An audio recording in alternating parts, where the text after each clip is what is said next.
BBA, BCA, BCom Computers, 100% placement guarantee. I create Degree College, Kukatpalli, Hyderabad. నమస్కారం, welcome to Suman TV. నేను Gitanjali. September 7వ తారీఖున చంద్రగ్రహణం ఏర్పడబోతోంది. ఈ గ్రహణ ప్రభావం ద్వాదశ రాశుల వారిపైన బాగా ఉంటుందని చెప్తారు. అయితే మరీ ముఖ్యంగా కొన్ని రాశులు, అంటే ఒక 4 రాశుల వారికి అసలు బాలేదు అని చెప్తున్నారు. అంటే ఈ గ్రహణ ప్రభావం వారిపైన ఖచ్చితంగా ఉంటుంది. వారు కొన్ని హోమాలు కావచ్చు, కొన్ని పూజలు చేసుకుంటే మంచిది అని అంటారు. అవి ఎటువంటి హోమాలు, అసలు ఆ 4 రాశుల వారు ఎవరు, ఎలాంటి ప్రభావం వాళ్ళు ఎదుర్కొంటారు తెలుసుకుందాం. వివరించేందుకు ప్రస్తుతం మనతో పాటు ఉన్నారు ప్రముఖ జ్యోతిష్యులు, శ్రీచక్రపీఠం వ్యవస్థాపకులు బ్రహ్మశ్రీ ప్రదీప్ జోషి గురువు గారు. వారితో మాట్లాడదాం. గురుగారు నమస్కారం అండి. శ్రీమాత్రే నమః. అయితే ఖచ్చితంగా అందరూ ఎదురు చూసేది రాశుల గురించి. ఎందుకంటే మీరు చెప్పినప్పుడు చాలా మంది మా జీవితంలో ఇది జరిగాయని కామెంట్ రూపంలో కూడా చెప్తూ ఉంటారు. మరి ఈ గ్రహణం ఏ ఏ రాశుల వారిపైన ఎలాంటి ప్రభావం చూపిస్తుందండి? ఈ చంద్రగ్రహణము ప్రధానంగా సెప్టెంబర్ 7వ తారీఖు పౌర్ణమి, భాద్రపద పౌర్ణమి రాత్రి, అంటే మన భారతీయ కాలమాన ప్రకారం రాత్రి 9:23 ప్రారంభమవుతుంది. దానికి 23 నిమిషాలకు ప్రారంభమై ఆల్మోస్ట్ మధ్యరాత్రి 2 గంటలకి గ్రహణ విమోచనం అనేది ఉంటుంది. 11:40 నుంచి ఒక 5-10 నిమిషాల వరకు ఉన్మీలన కాలం, మధ్యకాలం. ఇది లాంగెస్ట్ చంద్రగ్రహణం, 3.5 గంటలు ఉండేటువంటి చంద్రగ్రహణం. అందులోపల పూర్ణ ఉన్మీలన కాలం వచ్చేసి ఈసారి 8 నిమిషాల వరకు ఉన్మీలన కాలం ఉంది. అంత సమయం అయితే చాలా అరుదు, ఎక్కువగా ఉంటుంది. సో ఉన్మీలన కాలం ఎక్కువగా ఉంది కాబట్టి ఇది చాలా పెద్ద చంద్రగ్రహణం. దీన్ని సద్వినియోగం చేసుకోవాలి. ఈ గ్రహణములో ఎవరైతే గనక జపము, తపము, ధ్యానము, హోమము ఎవరైతే చేసుకుంటారో వాళ్ళ జీవితములో అసలు తొలగిపోలేనటువంటి కర్మఫలము లత్త ఏదైతుందో అది మొత్తం పోతుంది. ఉదాహరణకి మనము పనస పండు తిందామని చెప్పి పనస ఒలుస్తాం. పనస ఒలిచేటప్పుడు ఏం చేస్తాం? నూనె పెట్టుకుని ఒలుస్తాం. నువ్వు నూనె పెట్టుకోకుండా పనస ఒలిచావనుకో అది గమ్మ అట్లాగే ఉంటుంది. అట్లాగే మన జీవితంలో మనం సుఖపడదాము, మంచి చేద్దాం అనుకొని మనం అన్నం తిందామని మనం పనులు చేసుకుంటాం. కానీ ఆ కర్మ అనేటువంటి లత్త అంటుకుంటుంది. ఆ కర్మ అనే లత్త అంటుకుంటే ఏం చేయాలంటే నూనె పెట్టి దాన్ని ఇలా అని చెప్పి తర్వాత సబ్బు పెట్టి కడుక్కోవాలి. సో నూనె, సబ్బు అనేటివి మనకి ఎలిమెంట్స్ క్లీన్ చేసుకోవడానికి. ఇది ఆ జిగురు, దాన్ని ఏమంటారంటే లత్త అంటారు. కర్మ ఫలాన్ని కూడా ఏమంటారు అంటే లత్త అంటారు. అంటే చెడు కర్మ ఫలితాన్ని లత్త తొలగించుకోవాలి అని అంటే మన జీవితంలో ఒక మార్పు రావాలి. ఇక నా జీవితం ఇంతేనారా బాబు, ఇంకా మారదా అని అనుకునే వాళ్లకు గ్రహణము ఒక వరప్రదం. ఎందుకోసం అంటే ఆల్రెడీ చాలాసార్లు చెప్పాను, గ్రహణ సమయము దేవతలకి గడ్డు కాలము, రాక్షసులకి అనుకూల కాలం. ఆ సమయంలో మానవుడే దేవుడు అవుతాడు, దేవతలు మనుష్య స్వరూపులైపోతారు, దేవతలు శక్తి విహీనులు అవుతారు. ఆ సమయంలో గనక మనం దేవతలకు గనక హవిస్సు మూలకంగా శక్తిని మనం ఇవ్వగలిగితే ఆ 3.5 గంటలు, 1 నిమిషము ఈక్వల్ టు ద ఒక 1 month అనుకోండి. మీరు అక్కడ ఒక్కొక్క నిమిషం ఒక్కొక్క స్వాకారం ఇచ్చిన ఆ ఒక్క స్వాకారం మిమ్మల్ని 1 నెల రోజులు కాపాడుతుంది. సో మీరు 1000 స్వాకారాలు ఇస్తే 1000 నెలలు. సో నీ గ్రహణం నుంచి గ్రహణం వరకు నువ్వు లక్ టైం యూజ్ చేసుకునే చాలు, మళ్ళీ గ్రహణంలో మళ్ళీ ఇంకోసారి చేసుకో. సో నీకు ఒక 1 year ప్రొటెక్ట్ చేసినా చాలు, దేవత లక్ ఇచ్చినా చాలు. కానీ గ్రహణ అందుకోసమే మనం లలితా సహస్రనామంలో కూడా మనం ఏం చెప్తాం, ఆ ఉత్తర పీఠికలు వస్తుంది, సూర్యగ్రహే మహానద్యం, అంటే గ్రహణ సమయంలో కోటిలింగ ప్రతిష్టాంచాను, 1,000,000 లింగాల ప్రతిష్టాపన చేసే పుణ్యం వస్తుందని చెప్తారు. అట్లాగే గణపతి అథర్వశీర్షుని కూడా ఏం చెప్తారు, సూర్యగ్రహే మహానద్యాం ప్రతిమా సన్నిధౌవా జప్త్వా సిద్ధమంత్రో భవతి అని చెప్పేసి అంటారు. అంటే గ్రహణ సమయంలో మనం ఏదైనా ఒక శక్తిని మనం ఉపాసన చేస్తే ఆ శక్తి వల్ల మనం శక్తివంతులం అవుతాం. అది చాలా మందికి తెలియదు. ఇది ట్రెండ్ కూడా సెట్ చేసింది నేనే. ఇప్పటి వరకు ఎవ్వరు కూడా చంద్రగ్రహణం అప్పుడు, సూర్యగ్రహణం అప్పుడు యాగాలు చేసిన వాళ్ళు ఎవరూ లేరు. ఫస్ట్ టైం ట్రెండ్ సెట్ చేసింది నేనే. నా దగ్గర వచ్చి యాగాలు చేసిన వాళ్ళందరూ సూపర్ గా సెటిల్ అయిపోయారు, అందరు లైఫ్ మారిపోయింది. అసలు ఒక ఆవిడైతే నేను ఇల్లే కట్టుకుంటానా లేదా అనేది ఒక డ్రీమ్ అనుకుంది, 3 ఇళ్ళు కట్టుకున్నాను. So everyone is getting their fulfilment, వాళ్ళ లైఫ్ లో కావాల్సిన ఫుల్ఫిల్మెంట్స్ అన్ని అవుతున్నాయి. వాళ్ళు దానికి తగ్గట్టుగా ఆధ్యాత్మిక జ్ఞానంలో కూడా ఉంటున్నారు. సో ఈ గ్రహణం అనేటువంటిది ఏంటంటే ప్రధానంగా ఒక 4 రాశులకి కీడు. ఏ గ్రహణం అయినా సరే, ఎప్పుడు గ్రహణం వచ్చినా 4 రాశులకి కీడు ఉంటుంది, 4 రాశులకి రాజయోగం ఉంటుంది, 4 రాశులకి సామాన్యంగా ఉంటుంది. కాబట్టి 4 రాశులు కీడు ఉండేటువంటి 4 రాశుల వారు కానివ్వండి, రాజయోగం ఉండే 4 రాశుల వారు కానివ్వండి, గ్రహణం అప్పుడు అరిష్ట నివారణ తంత్రం చేసుకోవాలి. చేసుకుంటే వాళ్ళు అదృష్టవంతులు. మిగతా 4 రాష్ట్రాల వాళ్ళు సామాన్యమైనటువంటి వాళ్ళు ఇష్టం ఉంటే చేసుకోవచ్చు, లేకుంటే లేదు. వాళ్ళకి ఏంటంటే వాళ్ళు ఎక్స్క్లూడెడ్, వాళ్ళు నాట్ ఇంక్లూడెడ్. ఇంక్లూడెడ్ గా ఉండేటువంటి రాశులు 8 వస్తాయి. 4 కీడు వాళ్ళు తప్పకుండా చేయించుకోవాలి, mandatory, because to protect them self. 4 రాశులు. ఇంకో 4 రాశులు ఏదైతే ఉంటుందో టు గెయిన్ ద ఆపర్చునిటీ, ఈ అది ఆపర్చునిటీని గెయిన్ చేసుకోవడానికి. ఈ కీడు ఉన్నటువంటి వాళ్ళ ఆపర్చునిటీ గెయిన్ చేసుకోవడానికి ఉండదు. వాళ్ళు ఏంది ప్రొటెక్షన్ చేసుకోవడానికి కావాలి, ప్రొటెక్షన్. ఇంకోళ్ళు ఏంటంటే గెయిన్ చేసుకోవడానికి. సో ఒకళ్ళకి పూర్తిగా అదృష్ట సిద్ధి ఉంటుంది, నలుగురికి రక్షణ సిద్ధి ఉంటుంది.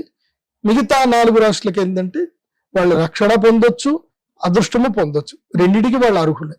మరి ఎవరు వారు? సో అందులోపల ప్రధానంగా ఈ యొక్క గ్రహణము కుంభరాశిలో ఏర్పడుతుంది కాబట్టి చంద్రగ్రహణము, కుంభరాశి వారు అందులోపల ప్రధానంగా ధనిష్ఠా నక్షత్రానికి సంబంధించి 3, 4, అదే విధంగా శతభిషము యొక్క 4 పాదాలు, పూర్వభాద్రపద నక్షత్రం యొక్క 3 పాదాలు, ఈ వీటికి సంబంధించినటువంటి వారు ఈ గ్రహణ సమయములో గ్రహణము చూడకూడదు. వీళ్ళు అస్సలు గ్రహణం చూడకూడదు. ఊరికే టీవీలో చూస్తాను, డైరెక్ట్ చూస్తే ఏమవుతుందో అంటున్నారు కదా, టీవీలో చూస్తాను, ఇదేది పెట్టుకోవద్దు. వీళ్ళు గ్రహణం చూడకూడదు. చూస్తే వీళ్ళకి అరిష్టం, మంచిది కాదు. ప్రధానంగా ఈ శతభిష పూర్వ భాద్రపద నక్షత్ర జాతకుల మీదనే ఈ గ్రహణం ఏర్పడుతుంది కాబట్టి వాళ్ళు తప్పకుండా పరిహార పూజలు చేయించుకోవాలి, గ్రహణ స్నానం చేయాలి, ఉపవాస దీక్షలు ఉండాలి, అన్ని పద్ధతులు పాటించాలి. ఇది వయసు బాగా ఉండి ఆరోగ్యంగా ఉంటే. ఆరోగ్యంగా లేకపోతే దాన్ని నేనేం చేయలేను. కాకపోతే సిద్ధి చేయాలి, ఉపాసన చేయాలి.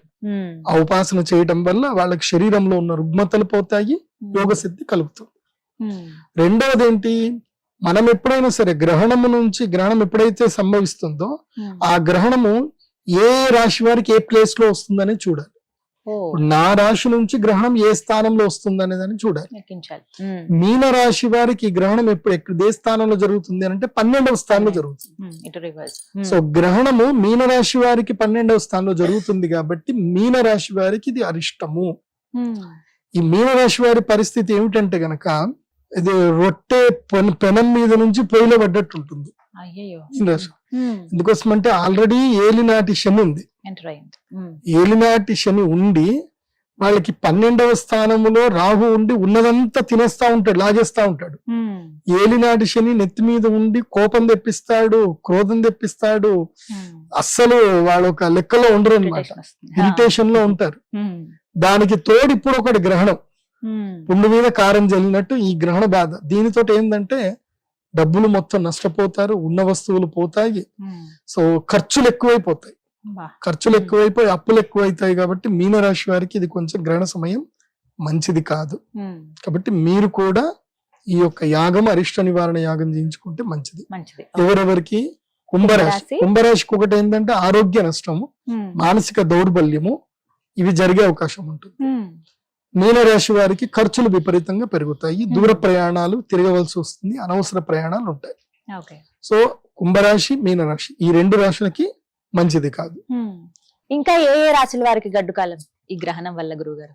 ఇప్పుడు జన్మస్థానం అయిపోయింది, ద్వాదశ స్థానం అయిపోయింది. మనం కొంచెం అటు నుంచి వస్తే అష్టమ స్థానం.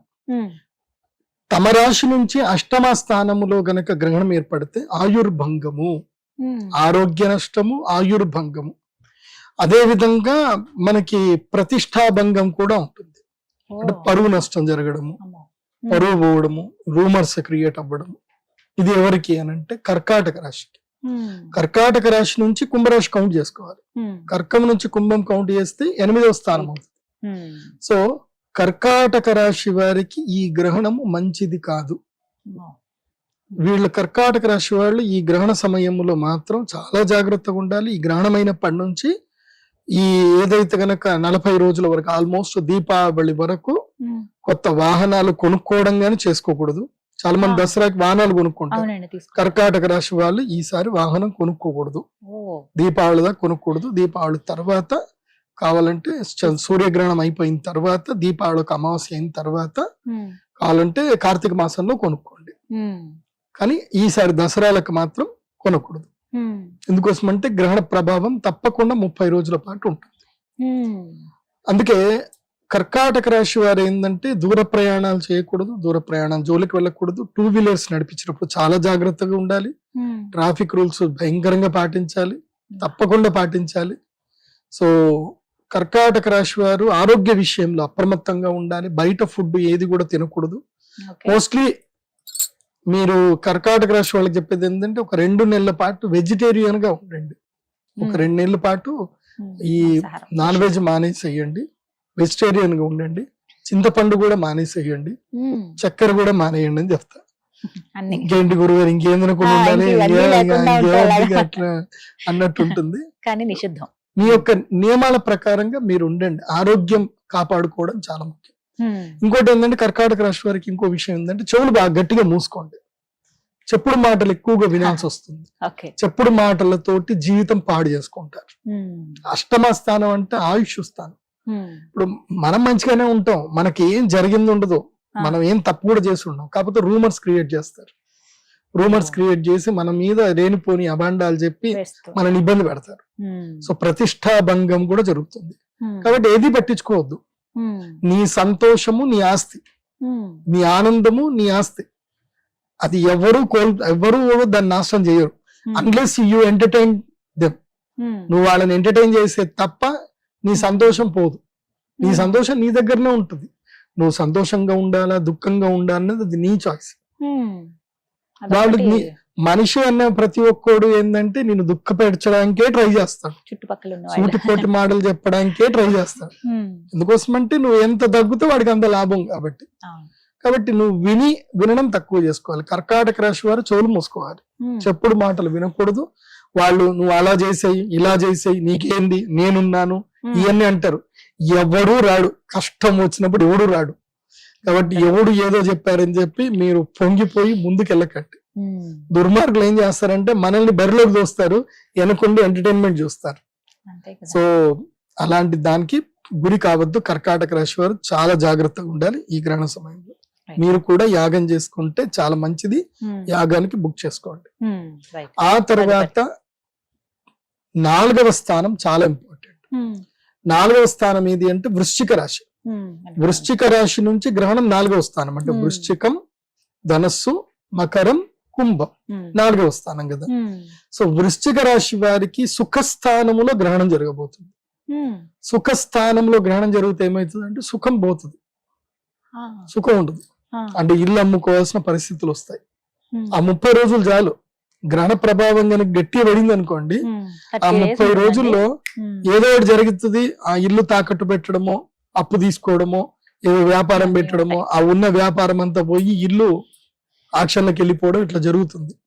సో ఈ 30 రోజులు తాకట్టు పెట్టడం, బంగారం తాకట్టు పెట్టకూడదు, అప్పు తీసుకోకూడదు, ఇల్లు తాకట్టు పెట్టకూడదు. ఈ 30 రోజులు ఫినాన్షియల్ డీల్ చేయకూడదు.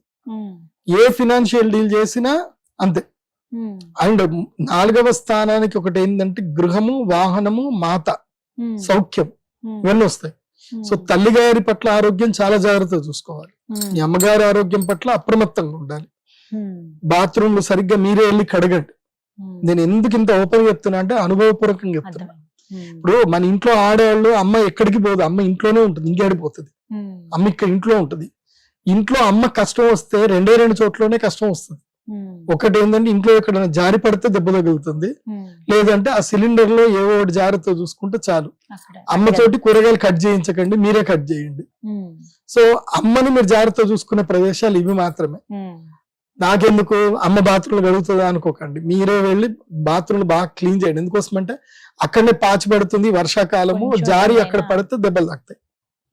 మా కేసీఆర్ గారు అట్లనే పడిపోయి పాపం ఆయన దెబ్బలు తాగించుకున్నారు. కేసీఆర్ గారు ఆయనకి 2 సార్లు 3 సార్లు దెబ్బలు తాగించుకున్నారు కేసీఆర్ గారు.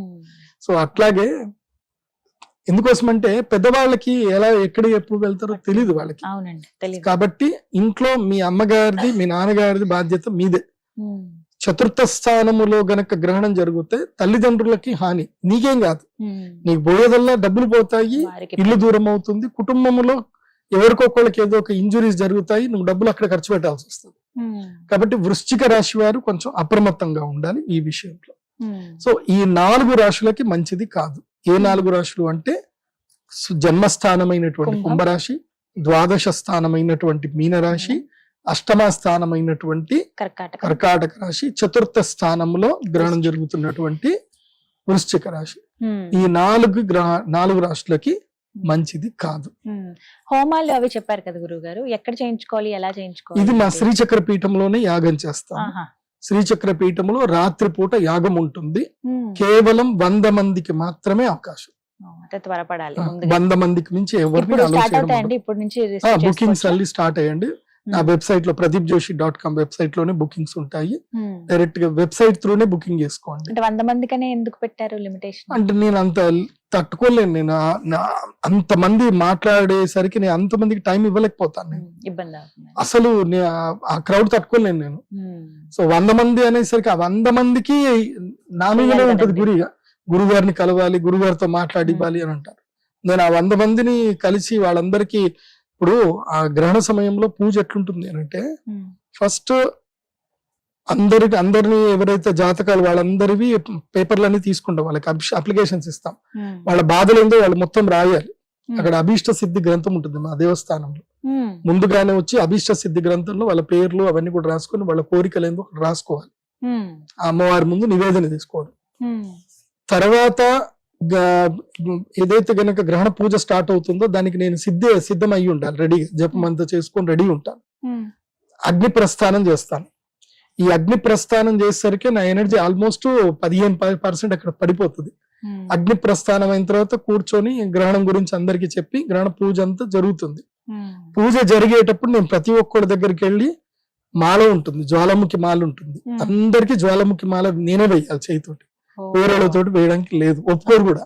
వేరే వాళ్ళు వేస్తారు అంటే లేదు గురుగారు వేయాలి అంటారు. సో ఈ వచ్చిన 100 మందికి నేనే మాలలు వేయాలి. 100 మందికి రుద్రశూల స్పర్శ ఇవ్వాలి. గ్రహణం అప్పుడు రుద్రశూల స్పర్శ లేకుండా గ్రహణం పూజ చేయడానికి లేదు. ఎందుకోసం అంటే రుద్రశూల స్పర్శని వాళ్ళకి రక్షిస్తుంది. ఇప్పుడు మనం దేవతలకి రక్షణ ఇస్తున్నాం. అప్పుడు సామ్రాజ్యం ఎవరిది గ్రహణ సమయంలో? రాక్షసులు. ఆ రాక్షసుల నుంచి మనల్ని ఎవరు కాపాడే వాళ్ళు ఒకళ్ళు ఉండాలి కదా. అది ఎవరు అంటే ఒకటి గురువు, నా దగ్గర ఉండే రుద్రశూలం. రుద్రశూల స్పర్శ లేకుండా గ్రహణ పూజ చేయకూడదు, క్లియర్ గా చెప్తున్నాను. చాలా మంది ఏంటంటే నన్ను ఫాలో అయిపోయి కొంతమంది చేసుకుంటారు. ఎందుకోసం అంటే ఈ సంబంధించిన పూజలు చేసేటప్పుడు సిద్ధ గురువులు ఉండాలి. చేయకూడదు, ఇంట్లో చేసుకోకూడదు. గ్రహణ పూజలు ఇంట్లో చేయకూడదు. అంటే ఆ శక్తి వేరు. ఆ శక్తిని మనం ప్రోద్బల్యంగా మనము దేవతా సాన్నిధ్యంలో మాత్రం చేయాలి. అంటే ఆ ఆర మనల్ని రక్షించాలి. సింపుల్ చెప్పాలంటే ఇప్పుడు కొడి రామకృష్ణ గారు మా నాన్నగారి మిత్రులే.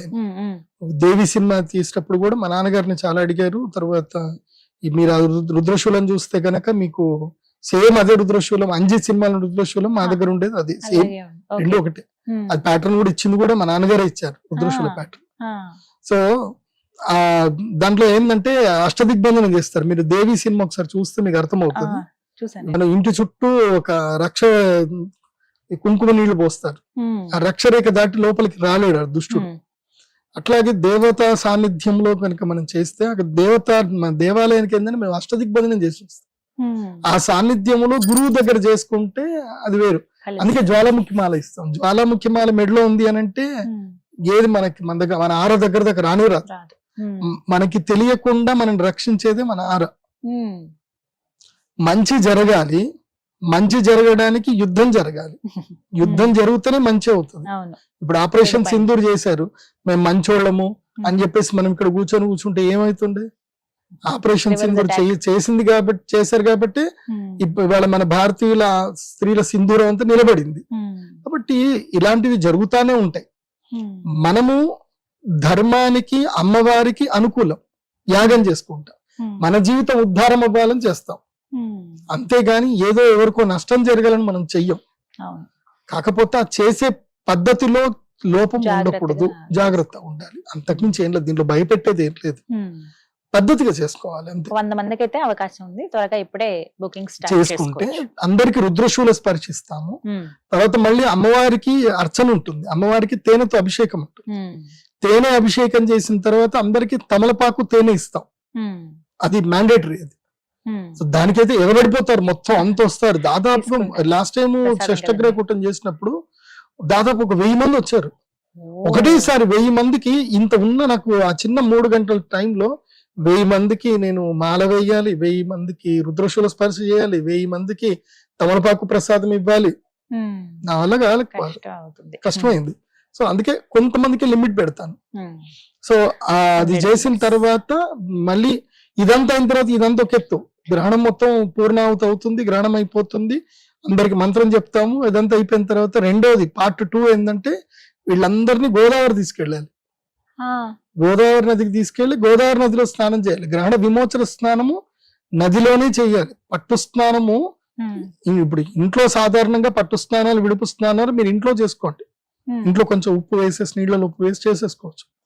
కానీ మేము చేస్తున్న పూజలకి ఏంటంటే పట్టు స్నానము దేవాలయంలో చేయాలి, విడుపు స్నానం వెళ్ళి గోదావరిలో చేయాలి. గోదావరి నదికే ఆ శక్తి ఉంటుంది, నీ మొత్తం తీసుకెళ్లే శక్తి.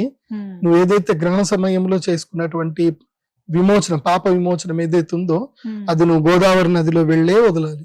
అక్కడ మాత్రమే, అది కూడా రుద్రశూల స్పర్శతోటే వదలాలి. పద్ధతి అది. సో ఆ పద్ధతి ప్రకారమే చెయ్యాలి. సో మళ్ళీ నేను అక్కడికి వెళ్ళాలి. గోదావరి నదిలో చలిలో నేను తెల్లవారుజామున నేను నదిలో మునిగి నేను రెడీ ఉండాలి. అందరికి తలకి రుద్రశూలం పెట్టి ముంచాలి, నేనే ముంచాలి. సో ఎంతమంది వస్తే అంతమందిని ముంచాలి. సో అంతమందిని ముంచి మళ్ళీ అక్కడి నుంచి మళ్ళీ గుడికి వచ్చేసి అప్పుడు అందరికి యంత్రాలు ఏవైతే ప్రసాదం ఏదైతే ఉందో వాళ్ళందరికీ యంత్ర ప్రసాదం గ్రహణం అయిన తర్వాత ఇవ్వాలి. గ్రహణం టైంలో ఇవ్వకూడదు. గ్రహణం మొత్తం అయిపోయిన తర్వాత నేను శుద్ధ స్నానం చేసిన తర్వాత మళ్ళీ జపం చేసుకున్నాక అప్పుడు నేను వాళ్ళందరికీ ప్రసాదం, యంత్ర ప్రసాదం ఇచ్చి అప్పుడు అందరికి టాటా బాయ్ బాయ్ చెప్పాలి. ఈ బాయ్ బాయ్ చెప్పే సమస్యల్లో గురుగారు నాకు ఆ సమస్య ఉందని మనిషికి ఒక్కళ్ళు 5 నిమిషాలు కూర్చుంటారు, మాట్లాడతారు. 5 నిమిషాలు ఇంటూ 1000 మంది వేసుకోండి, 100 మంది వేసుకోండి, 500 నిమిషాలు. మళ్ళీ ఒక్కళ్ళు కూడా మరీ ఏదైనా చిన్నగా బ్రీఫ్ గా అయిపోతారంటే కాదు, మొదటి నుంచి స్టార్ట్ చేస్తారు. ఆ 5 నిమిషాల సమయంలో 10 నిమిషాలు మొత్తం చెప్పాలి. మాకు అది జరిగిందండి, ఇది జరిగిందండి. లేదు ఇప్పుడు నేను వినను అంటే బాగా అలుగుతారు, మళ్ళీ అదొక అలక. సో అందరి బాధలు వినాలి. అది విని విని విని విని ఒక ట్రోమా అయిపోతుంది తెలుసా. 3 రోజుల దాకా నేను లేవలేను ఇంకా. ఒక్కళ్ళ బాధ కాదు, చెప్పుకోవాలని ఉంటుంది కదండి. అది చెప్పాలి, ఇంకేం చేయాలి. అందుకే మొదలే బుక్ చేసుకోండి, ఫస్ట్ కమ్ ఫస్ట్ సర్వ్. ఈసారి టోకన్ సిస్టమ్ పెట్టాం, నంబర్ 1, 2, 3 అందరు రూల్ నెంబర్ పెట్టి పిలుస్తాం. ఇంకా అందరికి ఒక టోకన్ ఇచ్చేస్తాం, మెడలో టోకన్ వేసుకోవాలి, ఆ నంబర్ ప్రకారమే రావాలి. అది ఇలా ఒక పద్ధతి. మొత్తం మీద ఇలా హోమం అయితే చేయించుకోవాలి. చేయించుకోవాలి. ధన్యవాదాలు గురుగారు, నమస్కారం. శ్రీమాత్రే.